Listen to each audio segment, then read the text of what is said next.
I understand that the growth fund and the income fund are not under Anchorage custody. What's the difference between the two? Still insured? Yeah, they're still insured. So we are actually migrating some of those over to Zodia for a couple different reasons. One, SEFU. So if you read the investor documents, they talk about institutional custody at SEFU, Anchorage, or Zodia.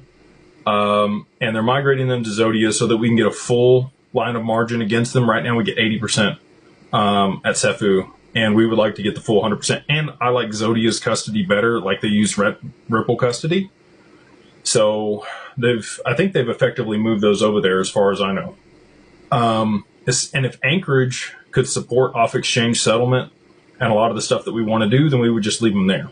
And they're working on that diligently, but it's a slow process. You do have the insurance. You got Zodia's insurance, which is really good. So yes, is the answer. They're still insured. They're in institutional custody. They're segregated. It's our account. And then it gets reflected out of there onto the exchange where it's margined. So again, mitigating counterparty risk, structured the right way. Again, I would love all this stuff to be done right there out of Anchorage or right out of, a Fidelity.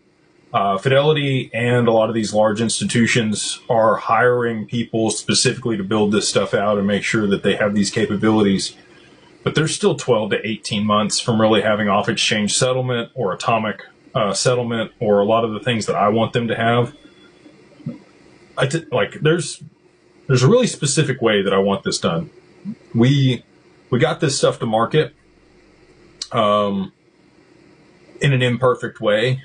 Right? We just kind of worked with what we had. We're the trailblazers. I feel like a lot of the time we're chopping through the Amazon forest with a machete, cutting the path for everybody else, blazing the trail.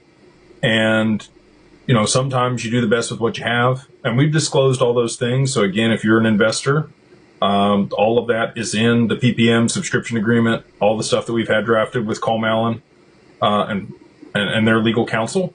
They are the best in the biz. They put on the show Coin Alts every single year with MG Stover and many of the other large fund admins and providers and auditors. So, yeah, I mean, we're doing this at the highest level that we possibly can with the tools and partners that we have. So that's the current situation with all that, and I'm excited that we're going to be able to margin those at 100% because we only ever trade 40 or 60% of that line of margin. So that'll add some additional returns to what people are capable of getting, structuring it that way versus having an 80% line of margin like we used to.